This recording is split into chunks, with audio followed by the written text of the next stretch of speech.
대한민국 최고에게 퍼스널 브랜드를 묻다 조연심의 브랜드 인사이드입니다. 여러분 안녕하세요. 조연심의 브랜드 인사이드 진행자 조연심입니다.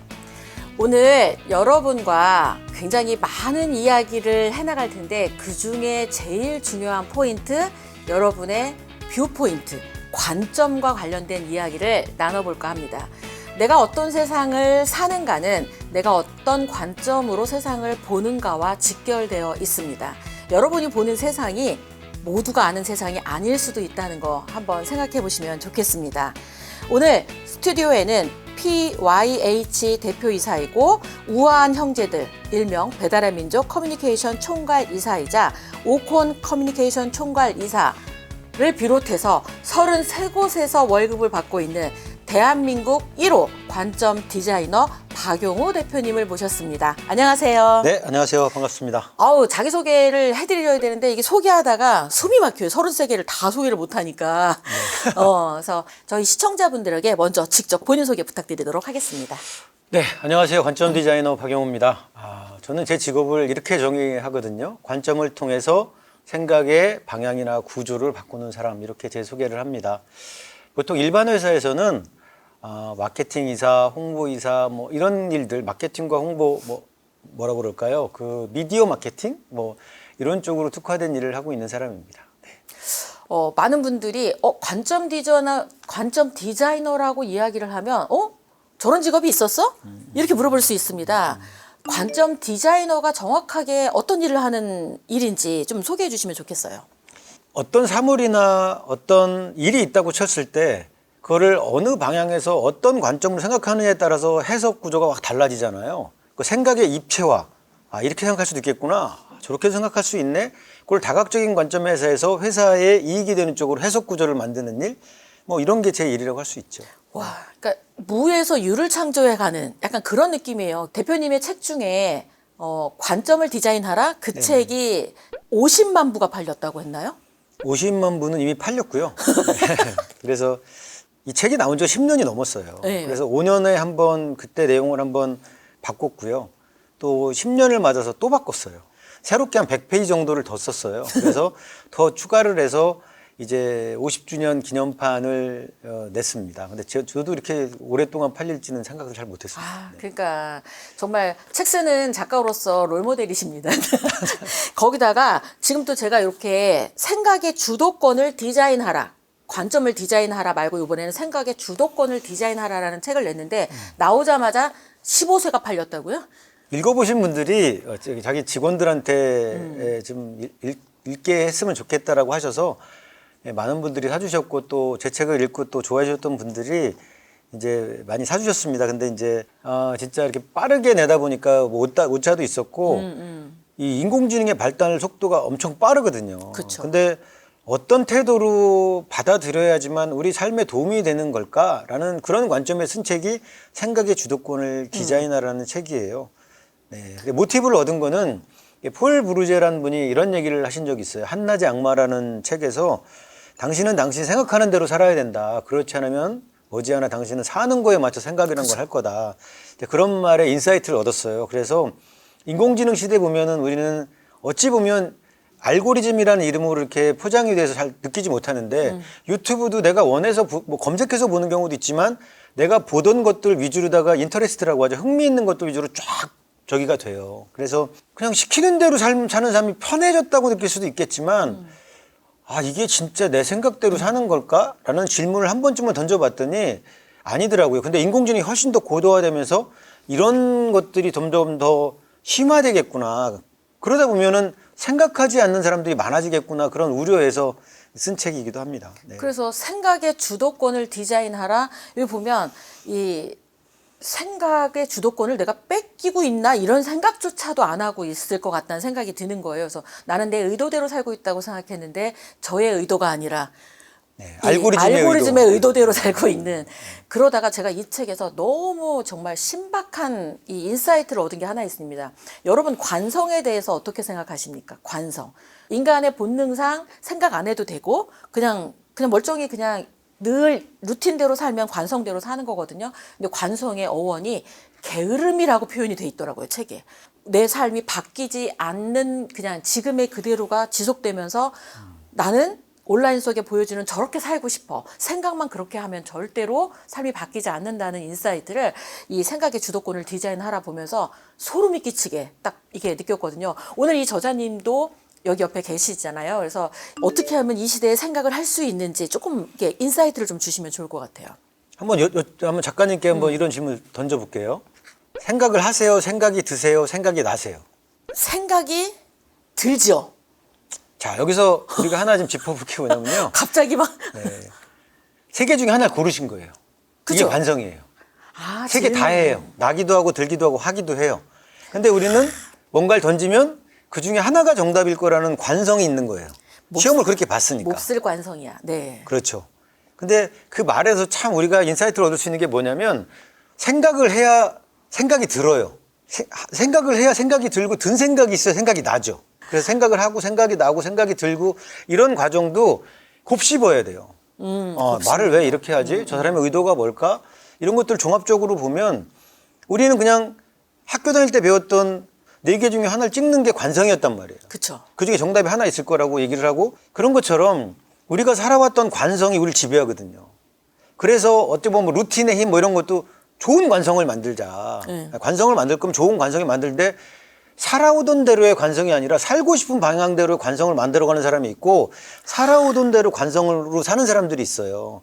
누가 더 잘 살까요? 누워있고 싶을 때 누워있는 건 누구는 못해요.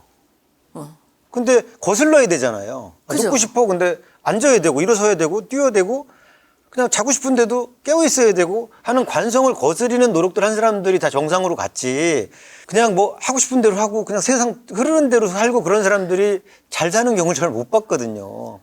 여러분이 이런 인사이트를 꼭 진짜 이건 인사이트락이 아니라 인생 철학 같다는 생각이 듭니다. 그러니까 쉽게 뭔가가 될 거를 기대하고 뭔가 나는 하나도 안 바뀌면서 뭐 생각만 바뀌면 뭐가 될 것 같다. 이런 거 정말 없거든요. 그래서 정말 이번 방송을 통해서라도 관성을 거슬러서 살아야 되는구나 라는 것만 하나 가져가도 충분하지 않을까라는 생각이 듭니다. 근데 이 책에 이름만 딱 대면 누군지 아시는 분들이 강력 추천을 하고 연결점을 만들어가는지 한번 생각해보는 재미도 있을 것 같습니다. 김범준 누구일까요?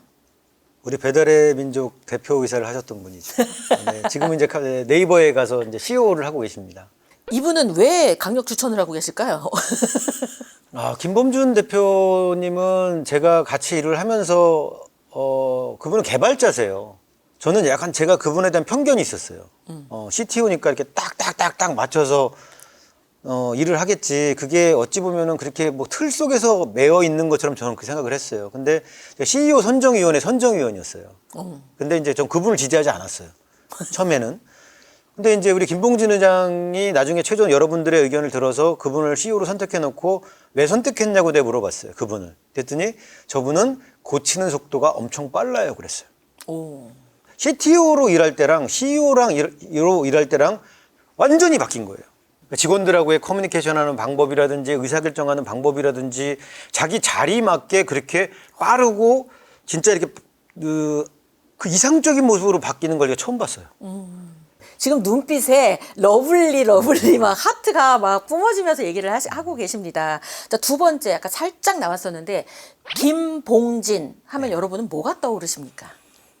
배달의 민족을 만든 사람이죠. 네. 근데 이분은 수도 공부를 나오셨어요. 공부를 자기 입으로 제일 못했다고 그래요. 근데 진짜 공부를 못했고, 근데 제가 그분한테 성공 비결을 물어봤어요. 이렇게 전 그래서 이 말을 항상 강의 때 말씀드려요. 학력이 중요한 시대가 아니다. 내가 서울대 나오고 뭐 명문대 나왔다고 이제 그 시대는 끝났다. 좀 유리할 뿐이죠. 왜냐면 그 학교를 간 사람들은 그 시대에 그 필요한 시기에 공부를 열심히 했던 집중을 잘하는 사람이라고 저는 생각을 해요. 저한테 성공 비결 이렇게 얘기했어요. 마음 먹는 건 누구나 할 수 있어요. 그러나 꾸준히 하는 건 아무나 못해요. 그 꾸준히의 대명사예요. 근데 그 사람은 성공 비결을 제가 딱 두 줄로 얘기하냐면 귀가 열려 있어요. 여러 사람한테 말을 듣고 굉장히 곱씹어서 올바른 판단을 하고 그 판단을 가지고 꾸준히 하는 사람이에요. 그렇기 때문에 조단위 부자가 된 사람이죠. 그리고 우리나라 사람 중에 건국 이래 그 생긴 지 얼마 안 됐겠지만 기빙 플랫지라는 게 있습니다. 개인 자산이 1조가 넘지 않으면 들어가지도 못해요. 근데 거기에 들어가서 자기 재산을 절반 기부하기도 선언한 대한민국 1호가 바로 김봉진 의장님입니다. 2호가 김범수 의장. 멋지다. 전 그래서 되게 자랑스럽게 생각합니다. 제가 아는 두 사람밖에 없어요. 근데 거기에 이제 워렌 버핏, 뭐 빌 게이츠 이런 사람들 다 들어가 있는 거죠. 근데도 이제 저는 약간 안타까운 건 그렇게 기부했다는 그 밑에 그 욕이 달린 걸 보면서 참 많이 가슴이 아팠어요. 네. 그러니까. 좋은 일을 해도 욕을 하는구나. 네, 참. 그러니까 이 이름값이 이미 쟁쟁하신 분들과 연결되어 있는 우리 관점 디자이너, 우리 박용우 이 대표님의 케이스를 여러분이 아마 더 귀 기울여 듣게 되지 않을까 이런 생각이 듭니다. 살짝 좀 아까 또 지나갔어요. 김범수. 네. 지금 난리가 난 저기 이 카카오. 카카오의 또 이 대표님이신데 그분은 어떤 이유로 또 이렇게 친구입니다. 오래된 친구고 제가 이제 카카오에 들어가게 된 것도 우리 김범수 의장한테 빌린 돈을 못 갚았어요. 그래서 몸으로 떼우러 들어간 회사가 이제 아이유랩이라는 회사, 지금 카카오라는 이름도 아니었었고요. 아이유랩이라는 회사에 제가 이제 2010년도에 이제 같이 일을 하게 된 거죠. 이제 그러면서 이제 월급을 안 주니까 안 받기로 하고 들어간 거니까 그래서 딴 일을 해야 먹고 생계가 유지되잖아요. 그치. 그래서 하게 된 게 배민도 하게 된 거고 애니팡도 하게 된 거고 그렇게 하게 된 거죠. 네.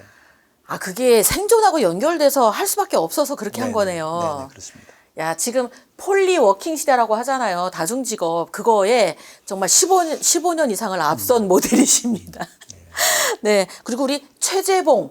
최재붕 제가 또 눈이 또 살짝 최재붕. 네. 교수님이시죠? 제 친구입니다. 네. 친구예요? 네.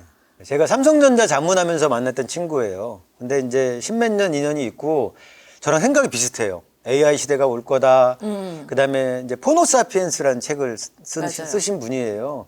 굉장히 인사이트가 해박한 분이고 대한민국이 잘 되는 방법에 대해서 굉장히 수백 차례 강연을 해요. 근데 그분 강의를 좀 정치하시는 분들이 좀 들었으면 좋겠는데 안 들어요. 그러니까 세상이 여러분 이렇게 바뀌었습니다.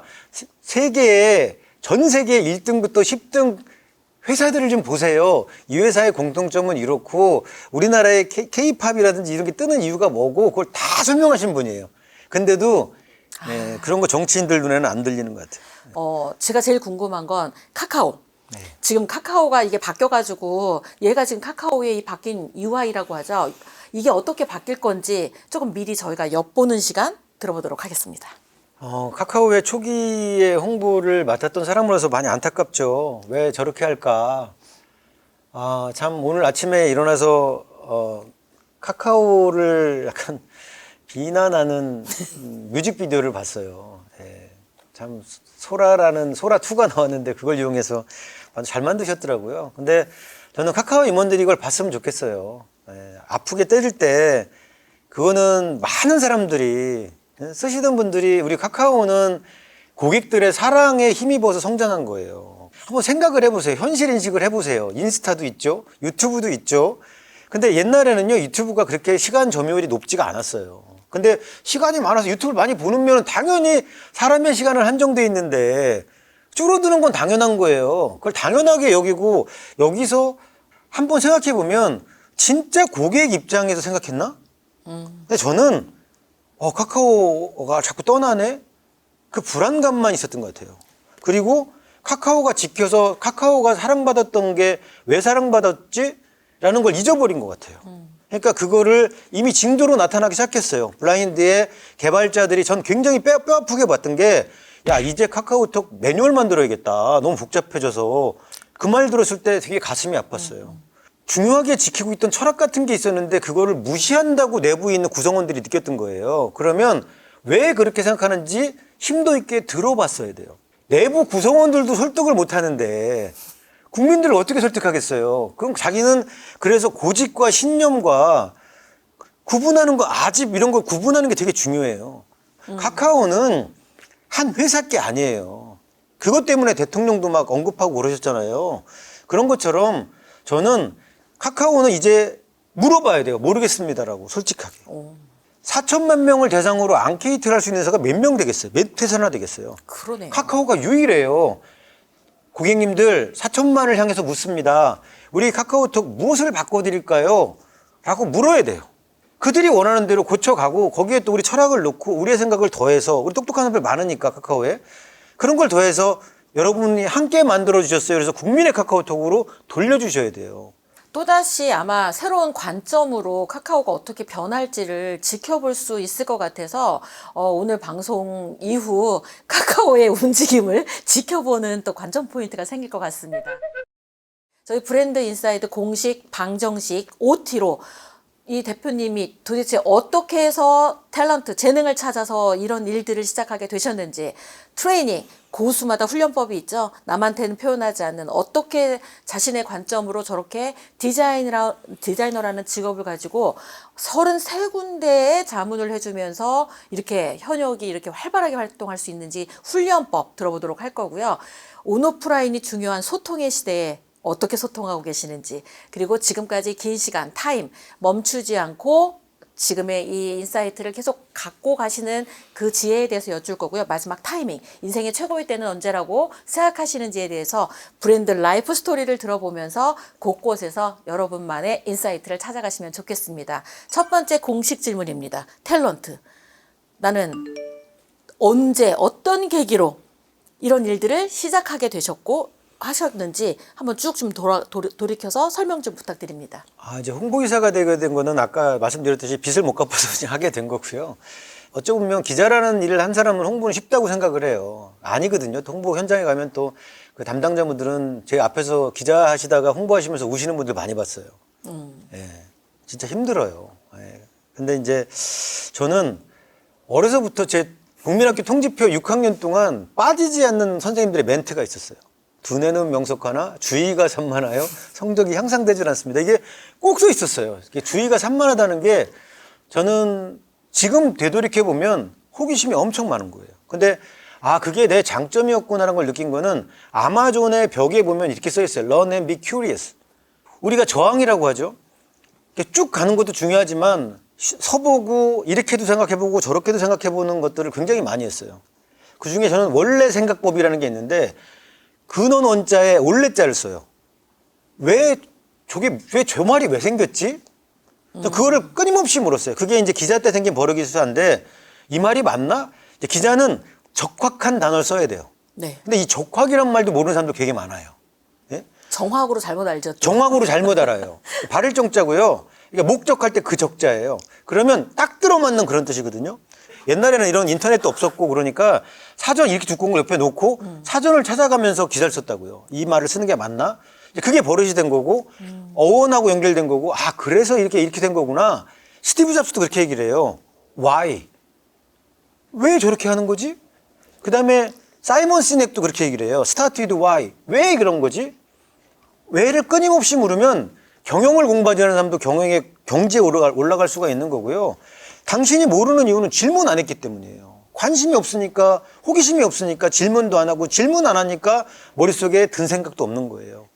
성공한 사람들은 욕할 시간이 없어. 맞아. 근데 저거 앉아갖고 이렇게 댓글로다가 남 욕하는 사람들 보면은 여기 우리 채널 보시는 분들 중에서도 공부를 하려고 이렇게 바짝 화면을 앉아갖고 메모장을 분도 계실 거예요. 그냥 이렇게 슬쩍 지나가면서 듣는 분도 계시지만 메모하시는 분도 계실 거예요. 그런 분들이 욕을 할까요? 아니에요. 제가 여기까지 올 수 있었던 거는 참 행운이고 또 하나는 호기심이었어요. 호기심. 왜 저렇게 하지? 왜? 이걸 계속 한 게 저는 호기심이라는 사다리를 건너서 깨달음이 나오는 거예요.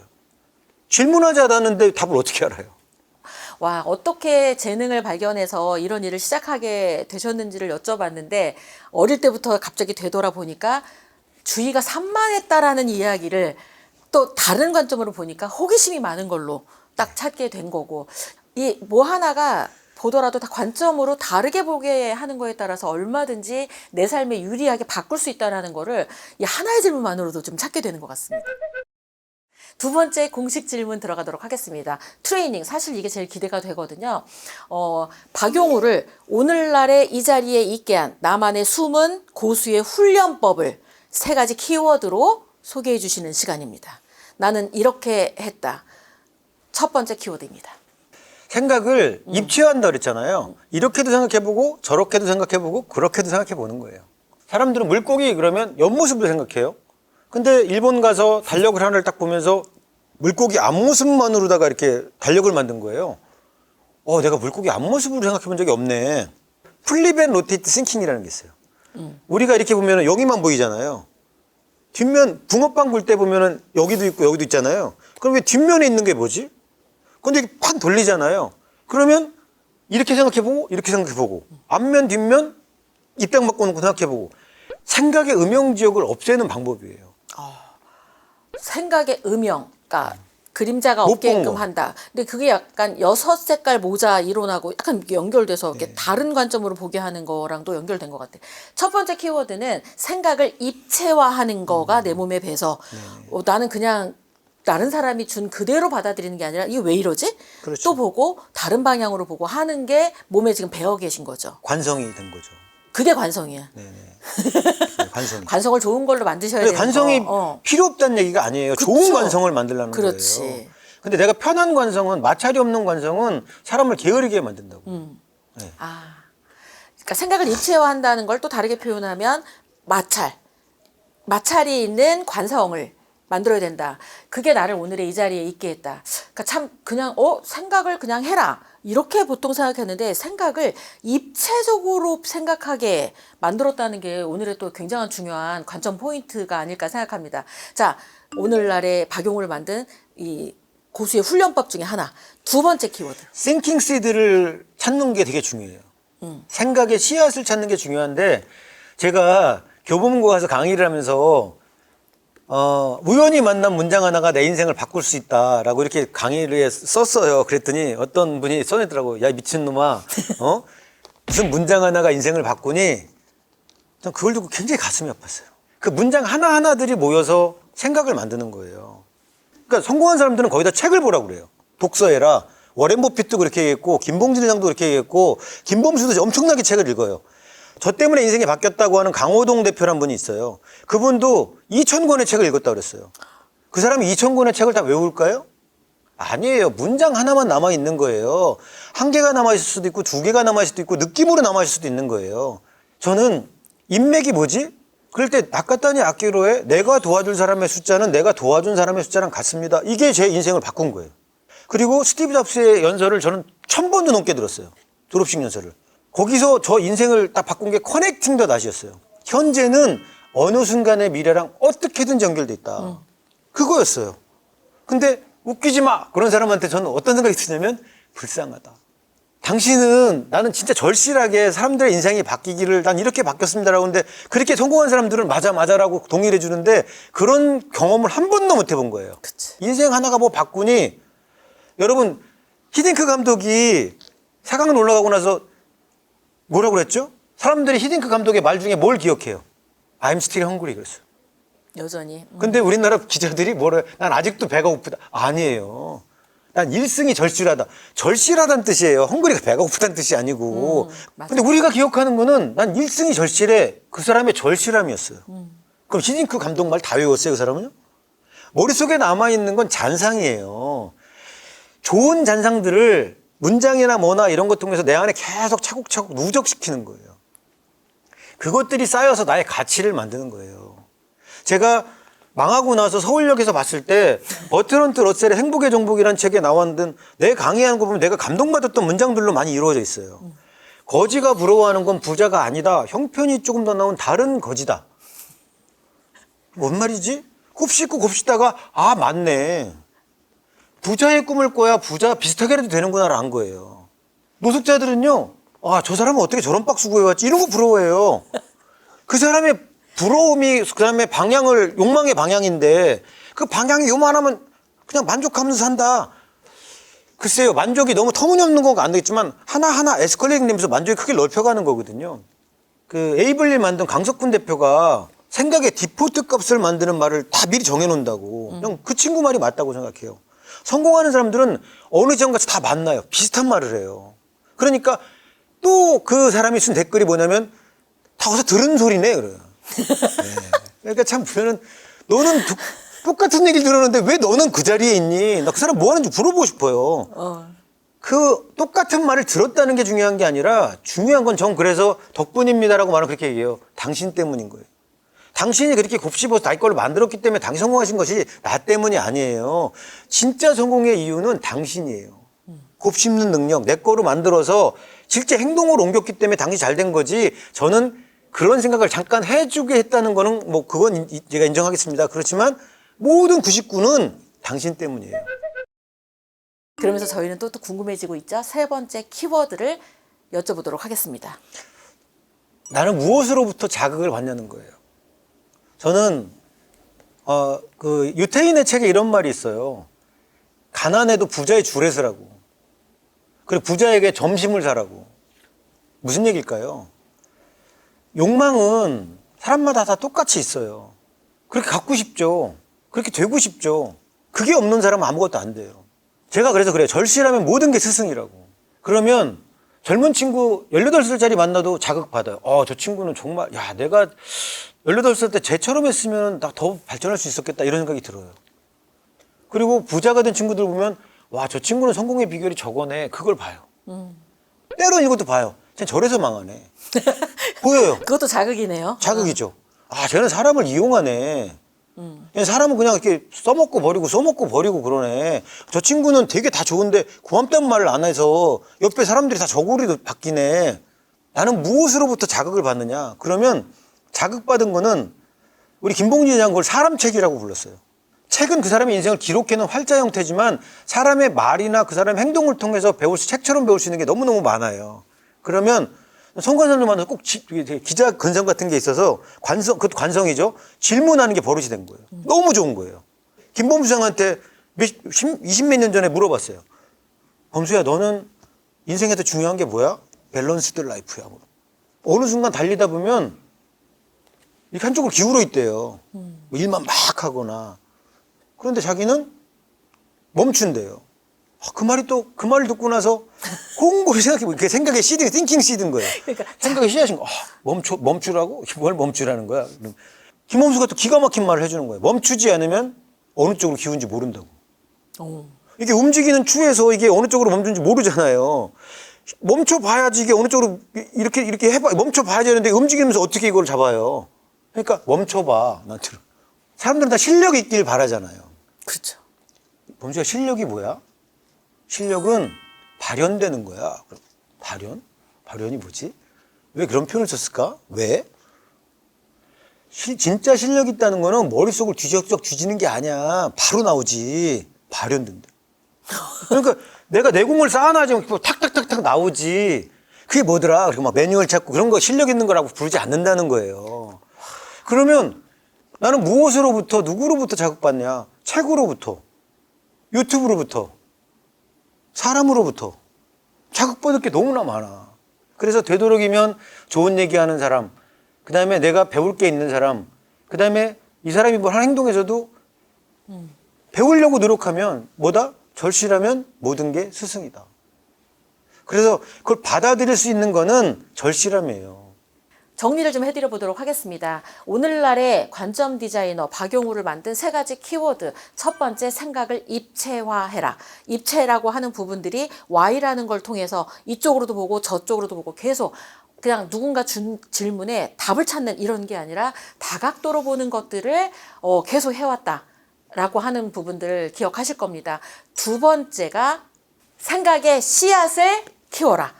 그러니까 어떤 거든지 단어가 머릿속으로 들어가시면 그 생각의 씨를 만들어서 이 생각을 키워가시는 거를 지금 이게 몸에 배어 있어요.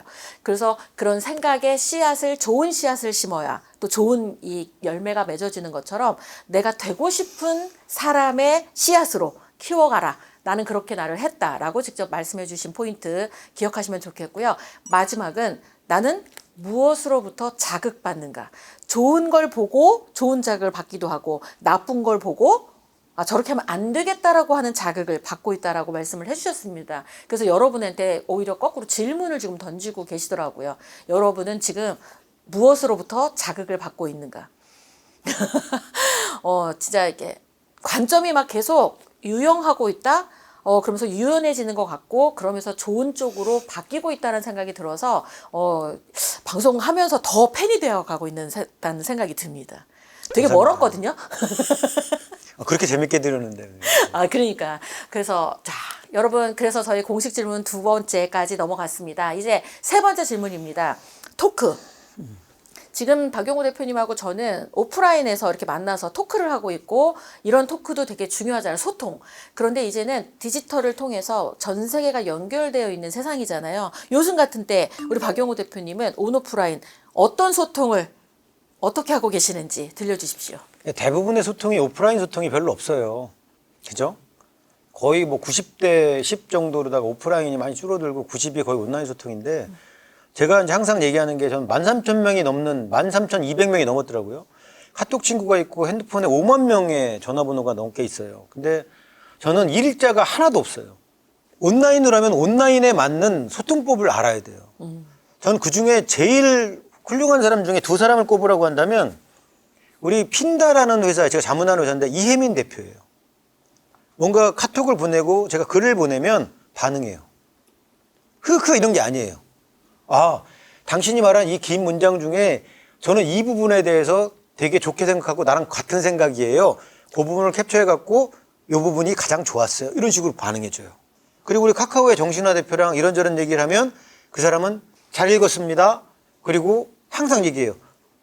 대표님, 저 지금 회의 들어가요. 답이 늦을 수 있습니다. 그리고 회의 끝나고 와서 이 글은 읽겠습니다. 그리고 한참 있다가 잘 읽었습니다. 그 부분은 동감하고 그 부분은 오해인 부분이 있는 것 같습니다. 내가 어떻게 반응해 주느냐에 따라서 아, 이 사람이 내 말을 듣고 있구나. 근데 한번 생각해 보세요. 부부 관계도요.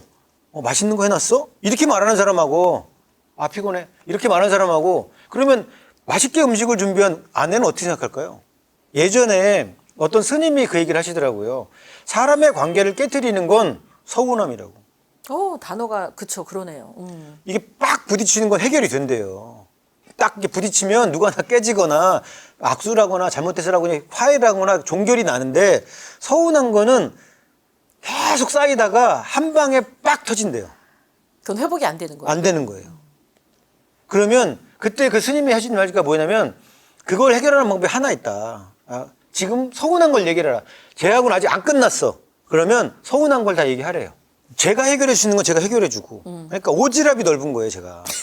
그러니까 저도 어쩔 땐 피곤해요. 내일도 아닌데. 근데 뒤집어 생각해 보니까 이제 플립 앤 로테팅 했잖아요. 뒤집어 보니까 이 사람이 이런 고민을 나한테 얘기한다는 건 날 많이 믿는 거네? 고맙네? 이 생각이 바뀌어요. 그럼 이제 해결해 주려고 가고 그러면 내가 해결이 안 되면 딴 사람을 끌어들여요. 그래가지고 야, 같이 도우면서 살아. 모임을 계속 만드는 거예요. 근데 제가 딱 하는 얘기가 있어요. 여기는 돈에 많고 적음, 권력에 크고 뭐 자금 이런 건 아무 의미 없어. 그냥 인간으로 만나는 거야. 그게 제 원점이에요. 그냥 인간으로 만나자. 인간으로 만나서 다 형 동생이 되고 오빠 누나가 되자. 웃음 속에 칼이 숨어 있을 수도 있고요. 욕 속에 장미꽃이 숨어 있을 수도 있어요. 나는 친구한테 막 세게 얘기하지만 나 진짜 얼마나 안타까워서 그러는 거예요. 만약에 내 자식이 벼랑 끝에 서 있는데 잠깐 와야지 이럴 거예요? 얼른 가서 저 방향 그러면 내가 빨리 뛰어가서 안아야 되잖아요. 근데 천천히 그거 아니라고 생각해요.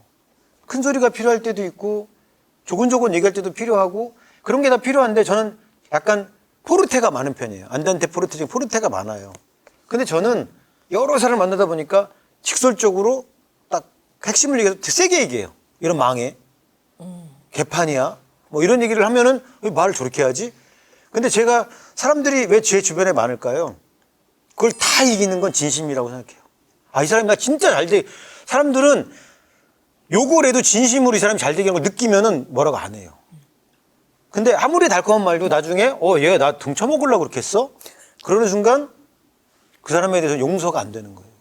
그렇게 나한테 했던 달콤했던 말이 나 지금 사기치려고 그랬던 거였구나. 어느 사람이 좋은 사람이에요. 근데 어떤 사람은 그러겠죠. 좋은 말을 좋게 해. 쉽지 않아요. 여러분은 소통에 오늘 기술을 또 하나 알게 되신 것 같습니다. 소통을 반드시 이렇게 좋은 말을 하고 이렇게 웃는 얼굴로 뭔가를 해야 잘 소통을 한다고 생각하시는데 우리 박용호 대표님의 소통법은 진심을 담아서 전공법. 강하게 이야기해주는 그런 포인트로 지금 이야기를 해주시면서 소통을 해주고 계시다라는 거 여러분 아셨을 것 같습니다. 자, 이제 네 번째 공식 질문입니다. 타임.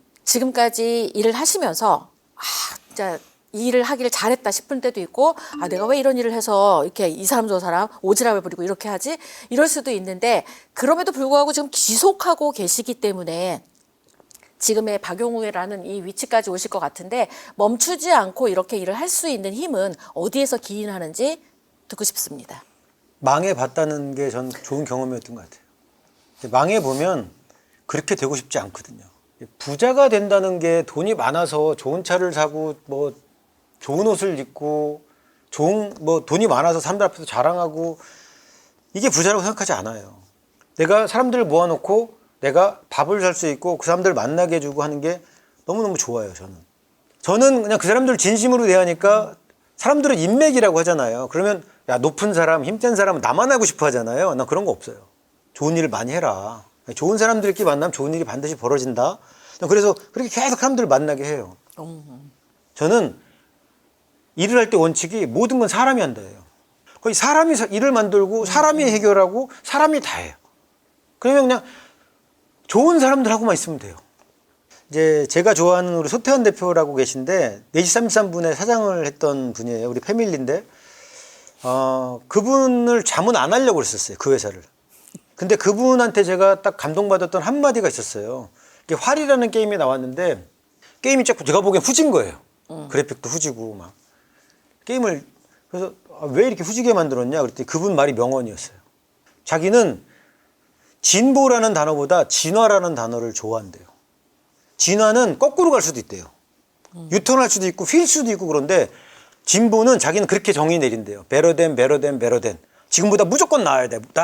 아니라는 거예요. 돌아가는 지혜도 필요하고 나답게 바뀌는 지혜도 필요한데 진화한다는 거는 슬기로운 생각을 더 많이 하잖아요. 그래서 왜 인디안 속담에 어르신 한 분이 돌아가시면 도서관 하나가 없어지는 거다 뭐 이런 얘기를 하는 것처럼 진보라는 개념보다는 진화라는 개념이 훨씬 더 나답게 성장할 수 있겠구나 뭐 그런 생각을 했어요. 그래서 절실함, 밑으로 다시 내려가지 않겠다라는 그런 쓴맛을 봤다는 거.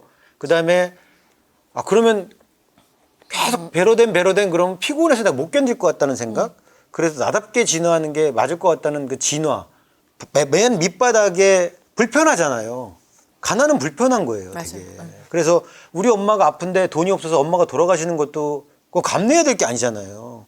돈 있으면 우리 엄마 살릴 수 있는데 돈 있으면 내 동생 살릴 수 있고 우리 강아지 죽을 수 있는 것도 살릴 수 있는데 억울하잖아요. 그러니까 난 돈을 벌어야 된 거는 억울한 일은 당하지 않게 하자.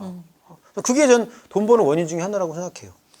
와, 지금까지 지금 시즌 3 오는 동안에 시간을 견디는 지혜를 이야기해 주신 분 중에 정말 가장 절실한 워딩을 해주신 것 같습니다. 진짜 이 방송이 여러 명의 삶을 바꾸는 건 모르겠어요. 근데 단 한 명이라도 확실하게 바뀌어가지고 그분으로 또 누군가가 바뀌고 이렇게 잘 진화해 나갔으면 좋겠다 이런 생각이 듭니다. 마지막 공식 질문입니다. 타이밍. 인생은 왜 살다 보면 최고의 때가 최소 3번은 온다고 하잖아요. 우리 대표님이 생각할 때 내 인생 최고의 때는 이런 때였다. 이런 게 있으면 소개해 주시고 아직 안 왔다. 이런 때가 내 모습 최고의 때일 것 같다라고 하는 때가 있다면 언제일까요?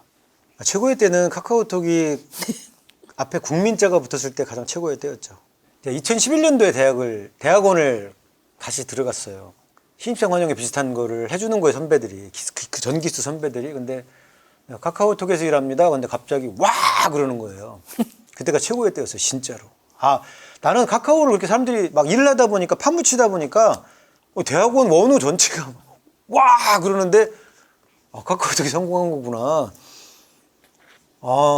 그때 제가 느낀 게 더 책임감을 갖고 만들어야겠구나. 그리고 그때 들었던 생각이 뭐냐면 우리 그 원우들의 격려를 받는 게 아니라 전 국민의 격려를 받는 회사가 됐으면 좋겠다. 그래서 제가 좀 안타까운 거예요. 저 머릿속에 이런 워딩이 떠올랐어요.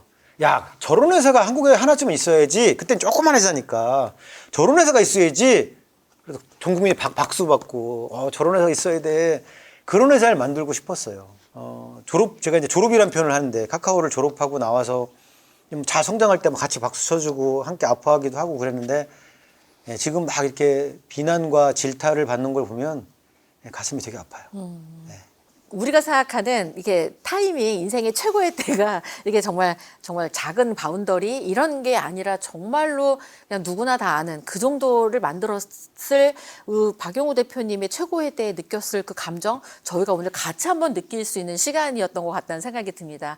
박용우 대표님 앞으로 꼭 이루고 싶은 게 있다면 뭘까요? 지금 이미 국민 뭐 이런 것도 엄청 일어났는데 뭐 또가 뭐 저는 있을까요? 영향력이라는 단어를 되게 좋아해요. 선한 영향력이라는 단어를 좋아하는데 네가 뭔데? 뭐 이런 분들도 꽤 많이 봤어요. 근데 저는 순간순간 절실하고 지금도 절실하고 계속 절실하게 살 거예요. 그냥 나라는 사람이 정말 죽었을 때 사람들이 그 형 정말 좋은 사람이었어. 그 형이 내 생각을 이렇게 바꿔줬어.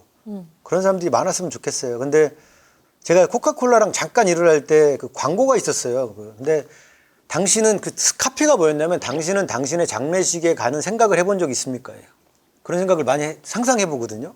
근데 이제 그때 참 진짜 안타깝다. 그냥 뭐 1년만 더 살지. 막 이런 얘기 했으면 좋겠어요. 근데 그게 그렇게 쉬운 일은 아닌 것 같아요. 마지막에 정말 여운이 남는 이야기를 해주신 것 같습니다. 그러니까 끝을 생각을 하면 지금 사는 내 모습을 바꿀 수 있는 어떤 계기를 만들 수도 있잖아요. 근데 정말 드라마틱한 이야기를 저희가 너무 많이 들었잖아요. 우리 삶에 너무 가까워서 없으면 안 되는 그런 브랜드들의 시작과 클라이막스, 그리고 또 그거에 또 어려움 겪는 부분들을 또 지켜보는 이런 거를 저희가 같이 보면서 새로운 시각으로 우리 주변을 바라볼 수 있게 되지 않았나 이런 생각이 듭니다. 자, 우리 시청자분들에게 하고 싶은 이야기 하시면서 인사까지 해주시면 감사하겠습니다. 저는 그냥 진심을 다해서 허심탄회하게 말씀드린다고 말씀을 드렸습니다. 근데 어떤 분은 제가 하는 말이 또 마음에 안 드시는 분도 계실 거고 어떤 분은 또 생각의 씨앗 하나가 생기는 분도 계실 거라고 생각합니다.